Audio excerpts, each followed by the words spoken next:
In ancient Egypt, the role of religion played a pivotal role in the succession of pharaohs, the supreme rulers of the land. The pharaoh was not merely a political leader, but also a divine figure, believed to be the living embodiment of the gods on earth, specifically the falcon-headed god Horus. The pharaoh was considered the intermediary between the gods and the people, responsible for maintaining the cosmic order, known as Ma'at.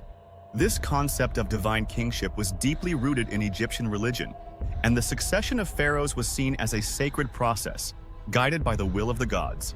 The process of succession was intricate, involving both religious and political considerations. The heir to the throne was often chosen from among the sons of the reigning pharaoh, but the selection was not solely based on primogeniture. Religious rituals and ceremonies were performed to ensure the legitimacy of the new ruler, and the chosen heir was expected to undergo a series of rituals and initiations to be recognized as the living embodiment of Horus.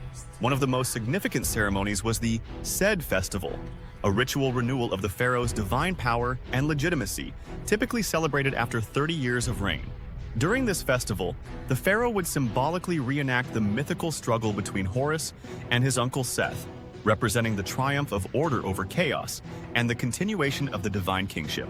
In ancient Egyptian politics, omens and prophecies played a significant role in legitimizing the succession of pharaohs and shaping the course of events.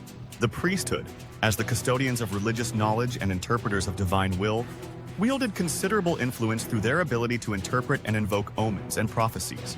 Omens and prophecies were often used to justify or legitimize the succession of a particular pharaoh. The priests would closely observe natural phenomena, such as celestial events, animal behaviors, or unusual occurrences, and interpret them as signs from the gods about the rightful heir to the throne. These interpretations could sway public opinion and lend divine sanction to a pharaoh's claim to power.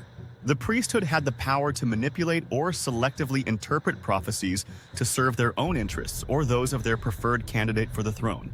Ancient Egyptian texts contain numerous examples of prophecies that were fulfilled or interpreted in a way that supported the rise of a particular pharaoh or dynastic line. Oracles and divination practices played a crucial role in determining the will of the gods regarding succession. The priests would consult oracles, either through the interpretation of dreams, the observation of animal behavior, or the use of sacred objects to seek guidance on matters of succession and the legitimacy of potential heirs. By controlling the interpretation of omens and prophecies, the priesthood could exert political leverage over the pharaohs. They could use favorable interpretations to support a particular heir or threaten to withhold their endorsement if their interests were not served.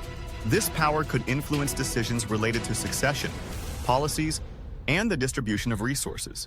Specific religious rituals and ceremonies were performed during the succession process to ensure the approval of the gods and the legitimacy of the new pharaoh. These rituals often involved invoking omens, interpreting signs, and seeking divine blessings through offerings and supplications. While the pharaohs were considered divine rulers, their authority was intimately tied to the approval and support of the priesthood, who claimed to interpret the will of the gods. Omens and prophecies, whether genuine or manipulated, played a crucial role in shaping the narrative of succession and maintaining the delicate balance of power between the religious and political spheres in ancient Egyptian society. The priesthood served as advisors to the pharaohs on matters related to religion, rituals, and the interpretation of divine will. Their counsel was sought on important decisions, and they could sway the pharaoh's actions by invoking religious principles or omens. The priests played a crucial role in the coronation ceremonies and rituals that legitimized the pharaoh's divine kingship. Without their approval and participation in these rituals, a pharaoh's claim to the throne could be challenged or undermined. At times, the priesthood formed alliances with the powerful military elite, further strengthening their political influence. This allowed them to exert pressure on the pharaohs or even support rival claimants to the throne. The priests were the primary custodians of knowledge and literacy in ancient Egypt. They educated the elite classes, including members of the royal family, giving them control over the dissemination of knowledge and shaping the worldview of future rulers.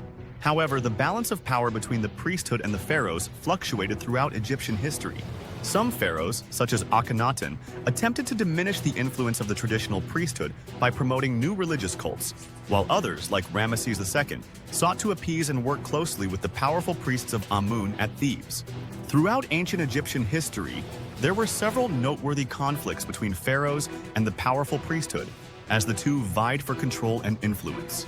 One of the most famous conflicts occurred during the reign of Akhenaten, who attempted to establish the worship of the Aten, the solar disk, as the sole deity, effectively dismantling the traditional polytheistic religion and the power of the priesthood. This move was met with fierce resistance from the priests of Amun, the supreme god of Thebes. Akhenaten's religious reforms were ultimately reversed after his death by the subsequent rulers, who sought to appease the powerful priesthood.